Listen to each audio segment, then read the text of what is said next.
নমস্কাৰ বন্ধু বান্ধৱীসকল, আপোনালোকক স্বাগতম জনাইছোঁ আমাৰ চেনেল আসাম জব এণ্ড কেৰিয়াৰলৈ। যদি আপোনালোকক ভিডিঅ'টো ভাল লাগে তেনেহ'লে আপোনালোকে লাইক এণ্ড ছাবস্ক্ৰাইব কৰি আমাক উৎসাহিত কৰিব নাপাহৰিব। তেনেহ'লে বলক বন্ধুসকল, আজিৰ এই ভিডিঅ'টো আমি আৰম্ভ কৰোঁ। বন্ধুসকল, আজি প্ৰথমটো বিগ ব্ৰেকিং নিউজ হৈছে অৱশেষত অসম আহিবলৈ বাধ্য হৈছে ছিংগাপুৰৰ প্ৰৱাসী অসমীয়া। ৰূপকমল কলিতাৰ পিছত আহি আছে 4 প্ৰৱাসী অসমীয়া। অসমলৈ আহি আছে তন্ময় ফুকন, অভিমন্যু তালুকদাৰ। লগতে CID কাৰ্যালয়লৈ আহিব দেৱজিৎ হাজৰিকা আৰু সুস্মিতা গোস্বামী। জুবিন গাৰ্গৰ সৈতে একেলগে য়ট পাৰ্টিত আছিল এই 4 প্ৰৱাসী অসমীয়া। সোমবাৰে CID কাৰ্যালয়ে হাজিৰ হ'ব য়ট পাৰ্টিত থকা 4 ব্যক্তি। ৰূপকমল কলিতাকে ধৰি সৰ্বমুঠ 5জন সন্মুখীন হ'ব SITৰ জেৰাৰ। অৱশেষত অসম আহিবলৈ বাধ্য হৈছে ছিংগাপুৰৰ প্ৰৱাসী অসমীয়া। বন্ধুসকল, দ্বিতীয়টো গুৰুত্বপূৰ্ণ খবৰ হৈছে শ্যামকানু আৰু অমৃত প্ৰভাক লাগে চাফা পানী। CID কাৰ্যালয়ত পৰিষ্কাৰ পানী বিচাৰি হাহাকাৰ 2 মহন্তৰ। জুবিন ঘটনাৰ অভিযুক্ত শ্যামকানু অমৃত প্ৰভাৰ হাহাকাৰ CID কাৰ্যালয়ত। কেণ্টিনৰ ৰুটি চব্জিৰে বাৰ্থডে পতা অমৃত প্ৰভাক লাগে পৰিষ্কাৰ পানী।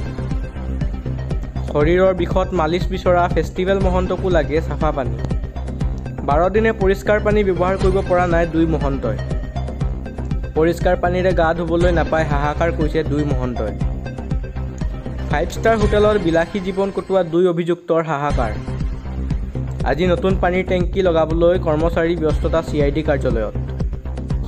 সম্প্ৰতি CID কাৰ্যালয়ত আহি গ'ল নতুন পানীৰ টেংকি। জুবিন ঘটনাৰ অভিযুক্ত শ্যামকানু অমৃত প্ৰভাৰ হাহাকাৰ CID কাৰ্যালয়ত। বন্ধুসকল, তৃতীয়টো গুৰুত্বপূৰ্ণ খবৰ হৈছে লোকাৰণ্য জুবিন ক্ষেত্ৰ। হাজাৰ হাজাৰ অনুৰাগীৰ মুখত জয় জুবিন দা শ্লোগান। লোকাৰণ্য জুবিন ক্ষেত্ৰ। হাজাৰ হাজাৰ অনুৰাগীৰ মুখত জয় জুবিন দা শ্লোগান। দেওবাৰৰ দিনটোত জনসমুদ্ৰ জুবিন ক্ষেত্ৰ। দূৰ দূৰণিৰ পৰা জুবিন ক্ষেত্ৰলৈ আহিল অনুৰাগী। জুবিন ক্ষেত্ৰত কান্দোনৰ ৰোল। লোকাৰণ্য জুবিন ক্ষেত্ৰ। তাৰ পাছৰটো বিগ ব্ৰেকিং নিউজ হৈছে জুবিনৰ ঘটনাক লৈ মুখ্যমন্ত্ৰীৰ ডাঙৰ ঘোষণা। 2 এদিনতে পাব ভাল খবৰ। জুবিন গাৰ্গৰ মৃত্যুৰ তদন্তক লৈ ফেচবুক লাইভত মুখ্যমন্ত্ৰীৰ তাৎপৰ্যপূৰ্ণ মন্তব্য। CFL লেবৰেটৰীত ভিচেৰা ৰিপৰ্ট দিয়াৰ পিছত নিৰ্দিষ্ট দিশ বিচাৰি পাইছে CIDয়ে। ভিচেৰা ৰিপৰ্ট পোৱাৰ পিছতে আত্মবিশ্বাসী হৈছে চৰকাৰ আৰু SIT। অৱশেষত মুখ্যমন্ত্ৰীও ফেচবুকত লাইভত ক'লে অনুৰূপ কথা। শীঘ্ৰে জুবিনৰ মৃত্যুৰ জড়িত সমগ্ৰ দিশ দাখিল কৰা হ'ব আদালতত। নিৰ্ধাৰিত সময়ত আদালতত দাখিল কৰিব পাৰিম সমূহ তথ্য। মুখ্যমন্ত্ৰী হিমন্ত বিশ্ব শৰ্মা। ৰূপকমলৰ পিছতে কাইলৈ অসমলৈ আহিব ছিংগাপুৰৰ আন 4 প্ৰৱাসী অসমীয়া। বাকী থকা কেইজনৰ তদন্তৰ বাবে অসমলৈ আহিবই লাগিব বুলি মন্তব্য মুখ্যমন্ত্ৰী হিমন্ত বিশ্ব শৰ্মাৰ। অসমলৈ নিজেই নহাসকল অনাৰ বাবে আমি আইনৰ সহায় ল'ম। তদন্তত সহযোগ কৰাটো ছিংগাপুৰৰ প্ৰৱাসী অসমীয়াৰ আইনগত দায়িত্ব। জুবিন গাৰ্গক ন্যায় দিয়াৰ প্ৰক্ৰিয়াত ত্বৰান্বিত কৰিবলৈ আমি সক্ষম হ'ম। প্ৰথম দিনাই দিয়া প্ৰতিশ্ৰুতি আমি নিশ্চিতভাৱে পালন কৰিব পাৰিম। আজি পৰৱৰ্তী খবৰটো হৈছে পুৱাই CID কাৰ্যালয়ত হাজিৰ ছিংগাপুৰৰ 2 প্ৰৱাসী অসমীয়া। পুৱাই CID কাৰ্যালয়ত হাজিৰ ছিংগাপুৰৰ 2 প্ৰৱাসী অসমীয়া। CID কাৰ্যালয়ত হাজিৰ য়ট পাৰ্টিৰ আয়োজক তন্ময় ফুকন। জুবিনৰ মৃত্যুৰ সময়ত য়ট পাৰ্টিৰ আয়োজক আছিল তন্ময়। উপস্থিত অসম এছ'চিয়েশ্যনৰ সভাপতি অভিমন্যু তালুকদাৰো। অতি শীঘ্ৰে হাজিৰ হ'ব আন 2 প্ৰৱাসী অসমীয়াও। দেৱজিৎ হাজৰিকা আৰু সুস্মিতা গোস্বামী হাজিৰ হ'ব আজি।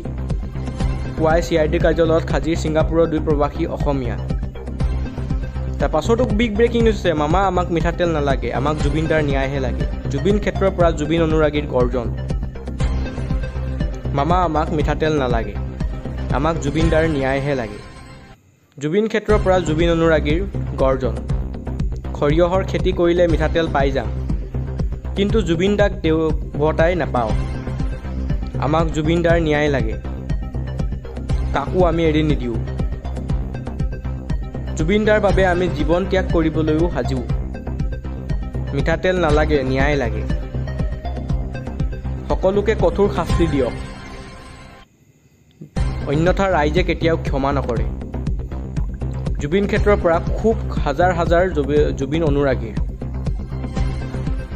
আজি নেক্সট বিগ ব্ৰেকিং নিউজটো হৈছে অৰুণোদয় ধন লাভৰ পূৰ্বৰ সকলো নিয়ম সলনি। নতুন নিয়মেৰে আপুনি লাভ কৰিব পাৰিব অৰুণোদয় আঁচনিৰ ধন। কি 5টা নীতি নিয়ম পালন কৰিব লাগিব ধন লাভৰ বাবে।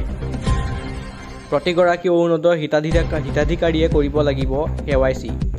এক্টিভ মোবাইল নম্বৰ দিব লাগিব প্ৰপত্ৰ পূৰণৰ সময়ত। যদি মোবাইল সলনি কৰে চৰকাৰক জনাব লাগিব। তেতিয়া নতুন নম্বৰটো চৰকাৰী বিষয়াৰ তালিকাত অন্তৰ্ভুক্ত কৰিব। ৰাজ্যৰ প্ৰতিটো ব্লকতে থাকিব অৰুণোদয়ৰ সহায়ক। ধন নাপালে ব্লকৰ কাৰ্যালয়লৈ গৈ অভিযোগ দিব পাৰিব। অভিযোগৰ বাবে চৰকাৰৰ তৰফৰ পৰা মুকলি কৰা হ'ব হেল্পলাইন নম্বৰ। অৰুণোদয়ৰ ধন লাভৰ বিসংগতি হ'লে ঘৰৰ পৰাই দিব পাৰিব অভিযোগ। পূৰ্বতে অৰুণোদয় পাই থকা লোকৰ মৃত্যু হ'লে পৰিয়ালে পাব ধন। হেল্পলাইন নম্বৰত জনাই দিলেই সমাধান কৰি দিব আপোনাক বিষয়াসকলে। নতুন নিয়মেৰেহে আপুনি লাভ কৰিব পাৰিব অৰুণোদয় আঁচনিৰ ধন। আজি নেক্সট বিগ ব্ৰেকিং নিউজটো হৈছে নিশা পাকিস্তানত ভয়ংকৰ প্ৰত্যুত্তৰ আফগানিস্তানৰ। পাকিস্তানত ধাৰাবাহিক এয়াৰ ষ্ট্ৰাইক। তালিবানৰ আক্ৰমণত নিহত 12 পাক সেনা। পাকিস্তানৰ নংগৰহৰ আৰু কুনাৰ দুৰান লাইনৰ সমীপত আক্ৰমণ। পাকিস্তানৰ কেইবাটাও সেনা ছাউনি দখল তালিবানৰ।